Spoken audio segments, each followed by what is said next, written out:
What's up, everybody? It's Nick And Melissa. and we are in Ohio. As you can tell, she is all ready for fall.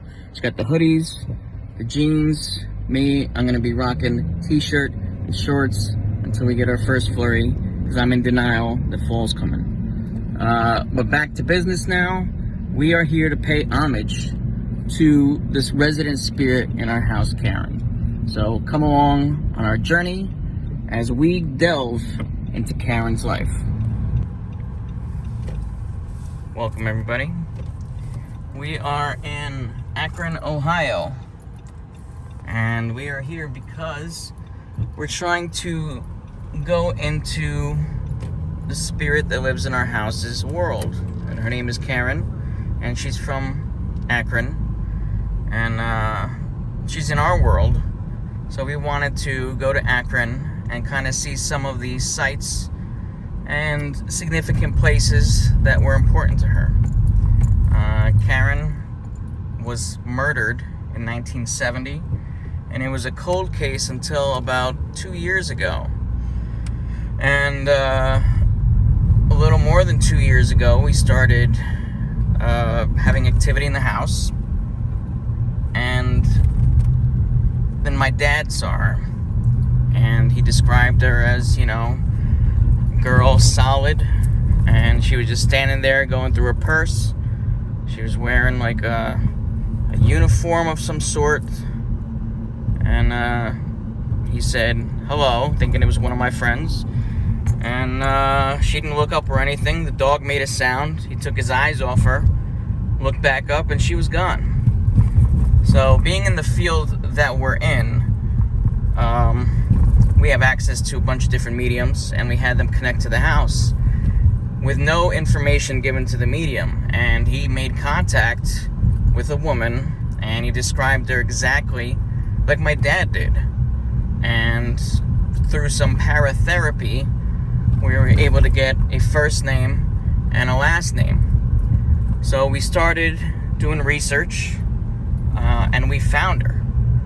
We got a picture of Karen and showed the medium, and he ID'd it and said, yes, that was her.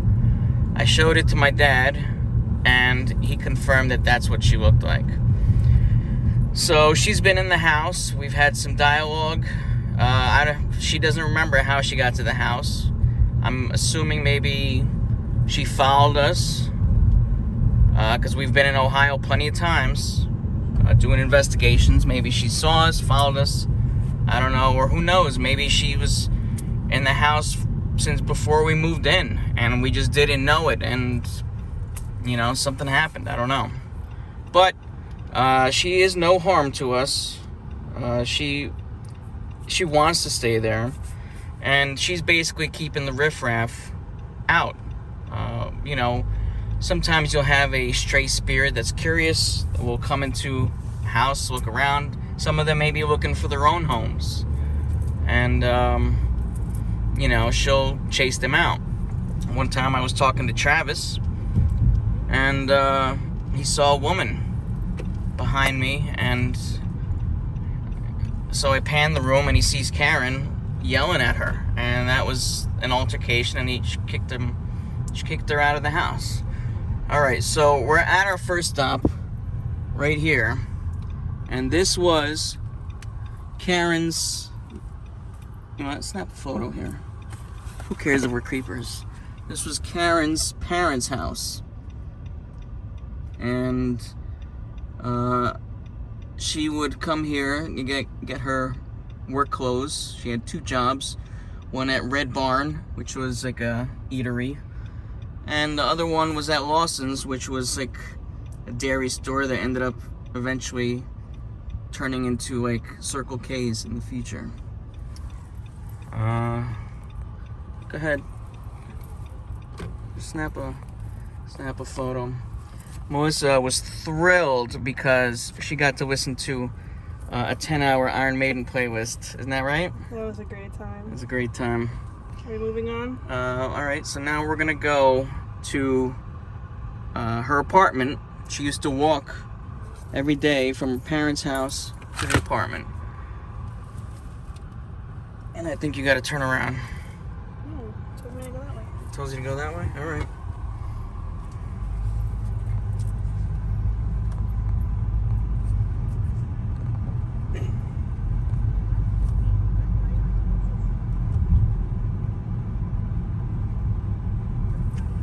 So we are now, this is the walk that she had.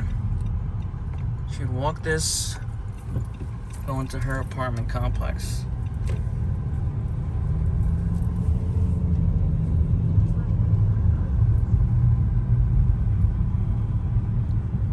Now, we've already looked at these locations. Some of them don't exist anymore.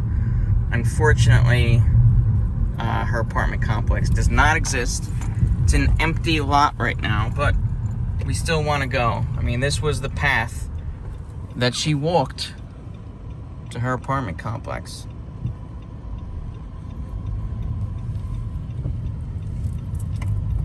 And it's right next to a church.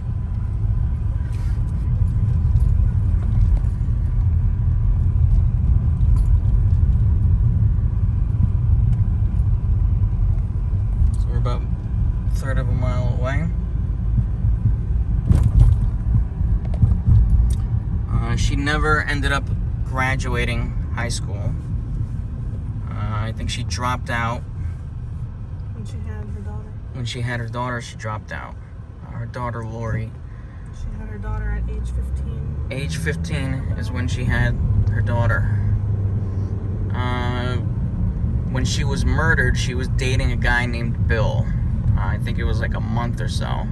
And he was waiting for her call, and unfortunately, that call never came. It's over here somewhere. Coming up. Yeah, there's the church right here. Okay, so this empty lot right here is where her apartment complex was. And this is where she used to walk. And that was it. Alright, so we're looking for where the body was found. And this here appeared in a newspaper. And we're trying to figure out exactly where this was. They said that the body was found in a berm. And I was like, what the F is a berm? So apparently it's like a raised piece of land. And in 50 years... Right? 50 years? About 50 years? A lot can change. So we have determined, based on the diagram, that right over here on Indian Hills Road in Fanwood, right, come on, that it happened over here. Get out of here. Area. So we think that it was right over here, this area. We're not sure what this looked like back then, but this area, maybe by the tree would be a good spot, right? And from what the research that we've done is that there was a new building development, so there could potentially have not been any houses here. This house could have been built at the time. So I'm thinking in this section here is where the body was found, and she was found a few hours after she was murdered. So I'm pulling up to the light. Right here, this corner, right next door, is the house. I'm not sure if it was the neighbor who lived there that said they found her belongings, or if that was the area her belongings were in. But it was in this general vicinity. Right behind those trees, when I turn, you'll see it. There's a setback house, and it's like right in that general area. So right behind this wall of trees. Right here. Oh, over here? Yeah. This is 706. Okay, so right behind this area with the trees is where the clothes and stuff were found. Sorry, I can't stop. We're on a main road. So this is Karen's high school, where she spent the majority of her young life. She was described as being very funny, very outgoing, Her nickname was the Siren. And this is it.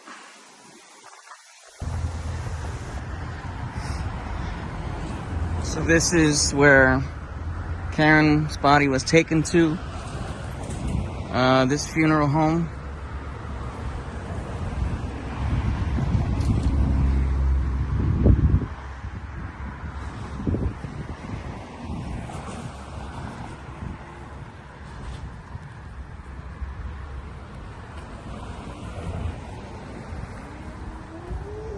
Yes, I know we're a little grim. So we're on the way to where Karen would have worked.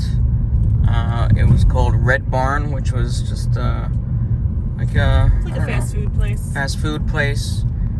And Red Barns were everywhere. So took a little bit of research to find. Look at this fancy convenience stores here in Akron. You'd think that was like in Rome or something.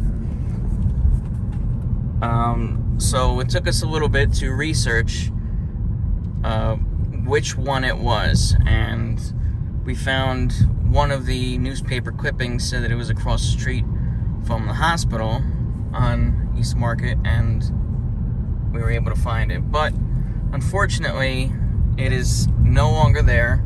It's an empty lot, but we'll still film the lot because that's where she used to go. Alright, so We have a minute left. 2/10 of a mile.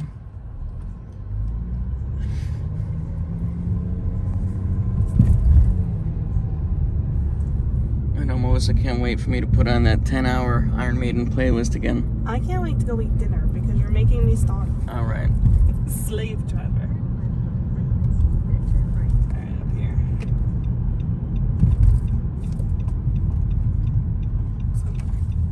So this right here is where it would be.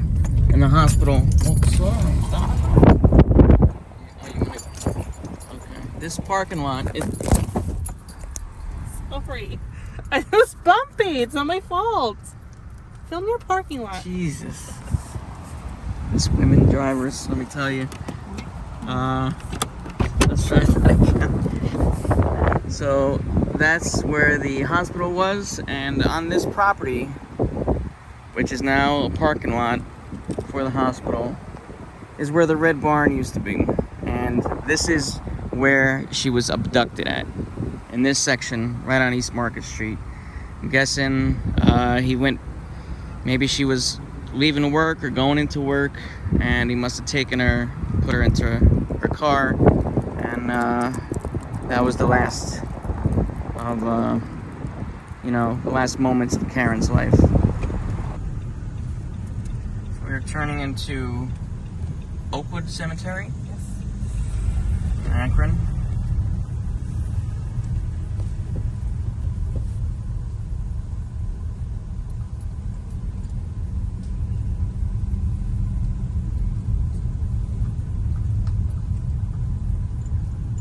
Wanted to definitely find this grave, and it took us probably about an hour or so.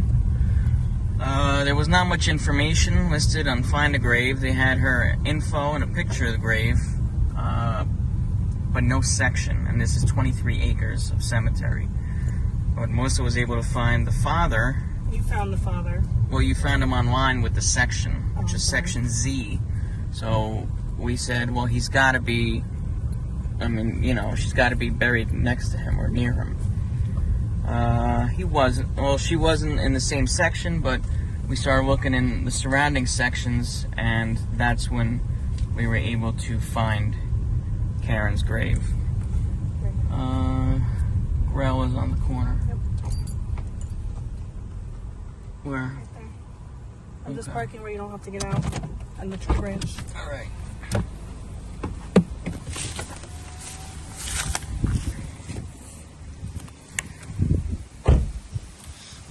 We did actually find the father's grave as well. I'll show you that in a little bit.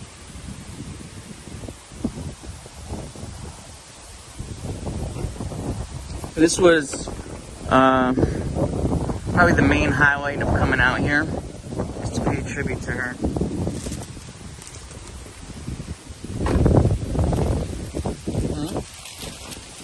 Here, we gotta take this ugly plastic off. The ugly plastic. Take the price. You don't want to leave the price sticker on?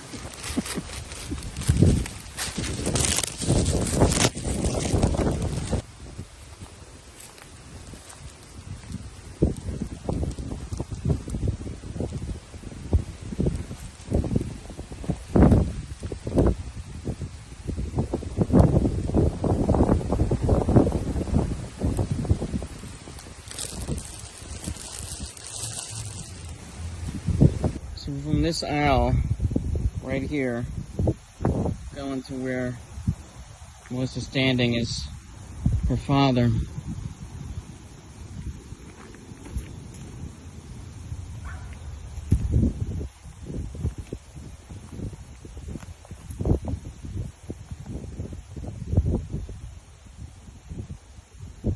He died a couple days right before his birthday.